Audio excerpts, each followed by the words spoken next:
Orang Yunani bilang Angelika. Angelika. Itu pengkhabaran baik, kabar baik. Injil itu kabar baik.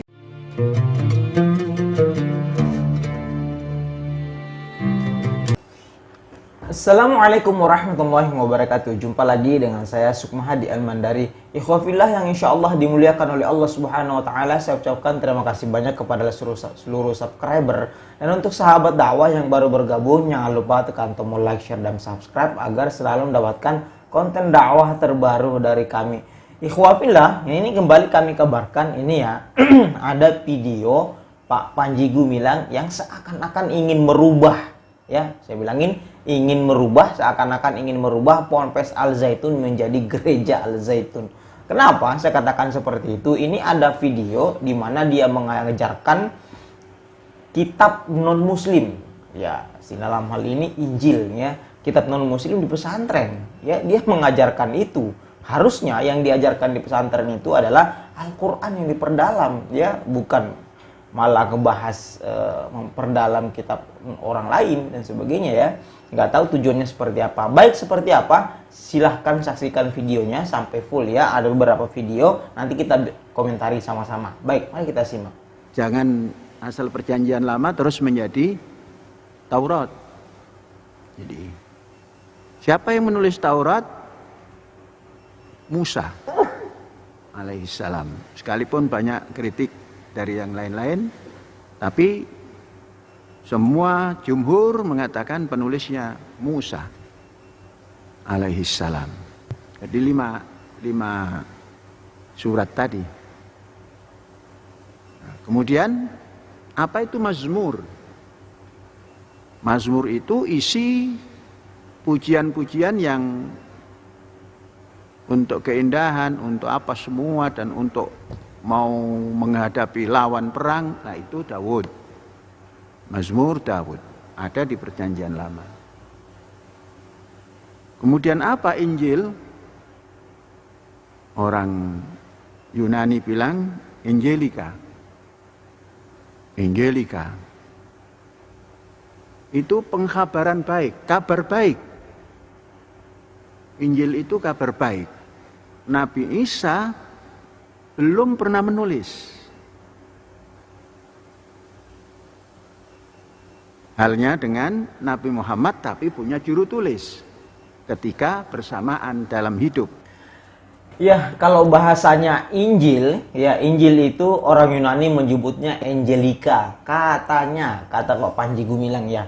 Tapi ingat ya, harus kita ingat bahwa Allah Subhanahu Wa Taala tidak pernah menurunkan kitab dari Yunani. Ya, jadi Pak Panji Gumilang yang menyambungkan Yesus dengan Nabi Isa. Katanya Nabi Isa itu adalah tidak punya penulis. Dan ingat, Nabi Isa dan Yesus itu beda. Ya, di kita Isa itu, Nabi Isa alaihissalam adalah seorang nabi dan rasul, sedangkan Yesus menurut orang Kristen adalah seorang Tuhan. Jadi jangan disamakan ya. Ini salah kaprah menurut saya.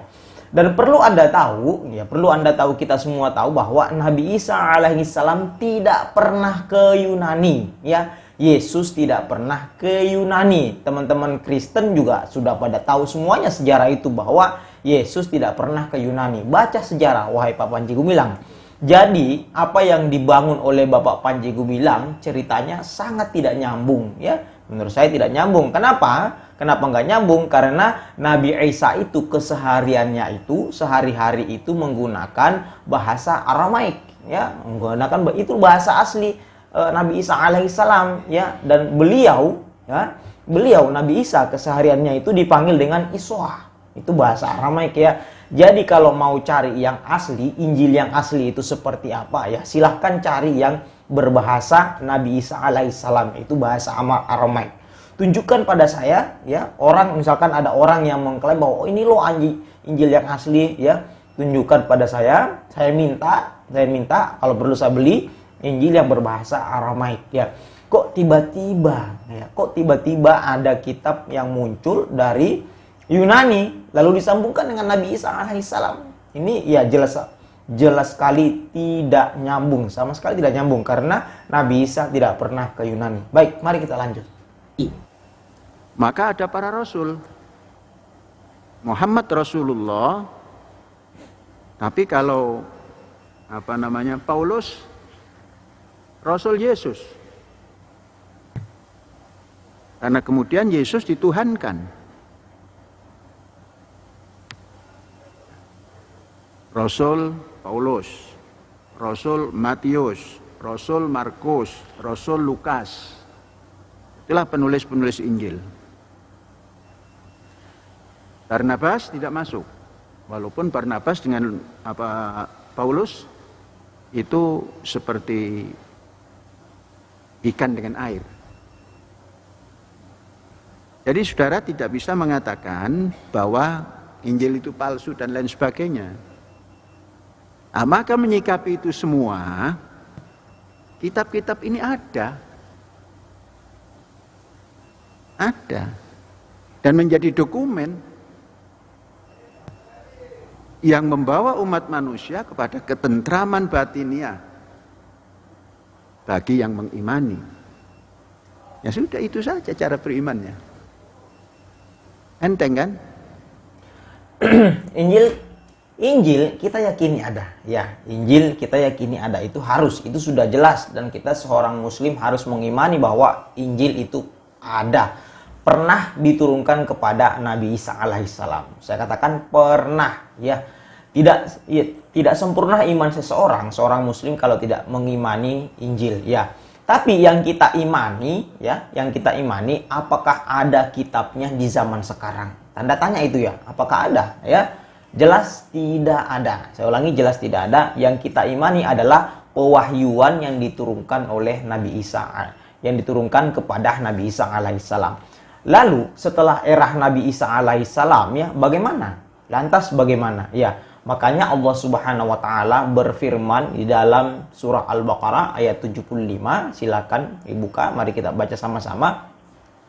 Afatatma'una an yu'minu lakum wa qad kana fariqun minhum yasma'una kalam Allah thumma yuharrifunahu min ba'di ma aqalu wa hum ya'lamun. Artinya, ini sangat jelas, ya. Maka apakah kamu, wahai seorang muslim, mengharapkan mereka percaya kepadamu, sedangkan segolongan dari mereka mendengar firman Allah Subhanahu wa taala, yasma'una kalam Allah. Ini garis bawah, ya. Tsumma yuharrifunahu min ba'di ma aqalu.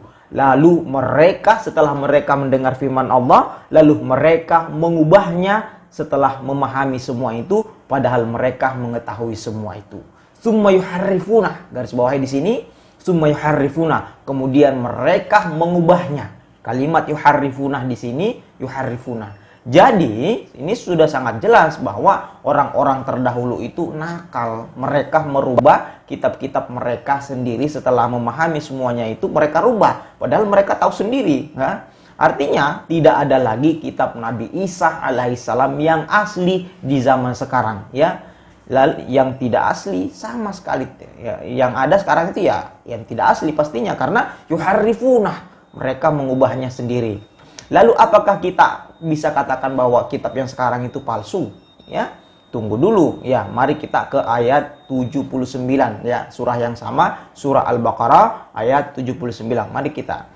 Fawailul lilladzina yaktubuna alkitaba biaydihim thumma yaquluna hadza min indillah liyashtaru bihi thamanan qalila fawailul lahum mimma katabat aydihim wa wailul lahum mimma yaksibun. Nah, kita artikan, maka celakalah orang-orang yang menulis kitab dengan tangan-tangan mereka sendiri, kemudian mereka berkata bahwa ini dari Allah Subhanahu wa taala, ya, dengan maksud untuk menjualnya dengan harga yang murah, ya. Maka celakalah mereka, ya, karena tulisan mereka sendiri, mereka menulis mereka sendiri, dan celakalah mereka karena mereka atas perbuatan mereka sendiri. Jadi itu, ya, bahwa alladzina fawalladzina yaktubuna kitab biaidihim. Ini sudah sangat jelas di sini bahwa Allah Subhanahu wa taala celakalah bagi mereka dengan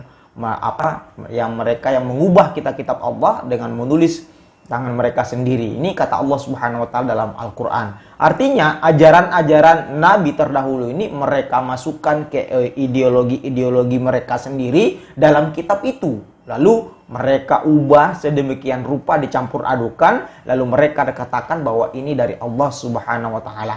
Jelas ini sudah merupakan perubahan yang sangat jelas ya. Pada ideologi, padahal itu ideologi mereka sendiri yang dicampur adukan. Lalu apakah kita bisa katakan bahwa kitab sekarang itu palsu? Ya, jelas tidak bisa kita katakan bahwa ini palsu. Tunggu ya.